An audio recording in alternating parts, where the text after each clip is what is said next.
પુણા ગામ ખાતે આવેલ એક સોસાયટીમાં વૈદિક હોળીનું આયોજન કરવામાં આવ્યું હતું, જેમાં મોટી સંખ્યામાં સોસાયટીના લોકો દ્વારા અનોખી પૂજા કરવામાં આવી।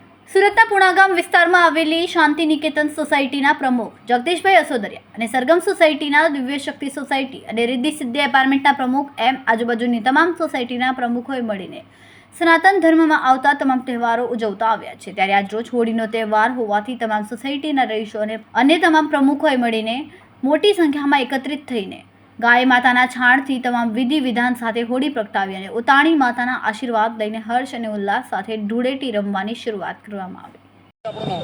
મારું નામ છે જગદીશભાઈ આસોદરિયા। કઈ સોસાયટી છે, શું કાર્યક્રમ છે આજે?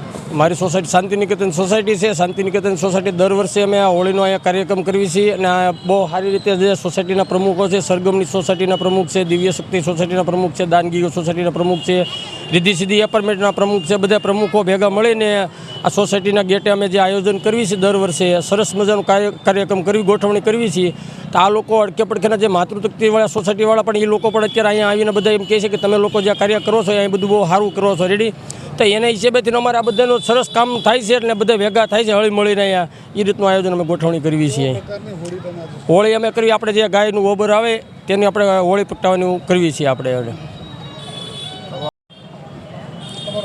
મારું નામ મયુર ઠુમર છે। અમે અહીંયા ઘણા સમયથી હોળીનો તહેવાર ઉજવી છે અને સનાતન ધર્મના જેટલા પણ તહેવાર આવે છે એ બધા ઉજવી છે। આજુબાજુના સોસાયટીના પ્રમુખ જગદીશભાઈ આસોદરિયા, મનીષભાઈ મુલાણી, દિવ્ય શક્તિ સોસાયટીના પ્રમુખ સાથે બધા સહભાગી થઈ અને બધા તહેવારો એક સાથે હળી મળીને બધા ઉજવીએ છીએ। અને આ હોળીના તહેવારમાં ગૌ માતાનું સાણ, પછી લાકડાઓ છે કે વડલાના કે એવા અલગ અલગ લાકડાઓનો ઉપયોગ કરીને હોળીનો તહેવાર ઉજવવા માગીએ છીએ અને ધૂળેટી ધામધૂમથી ઉજવવાના છીએ અમે અમારા વિસ્તારમાં।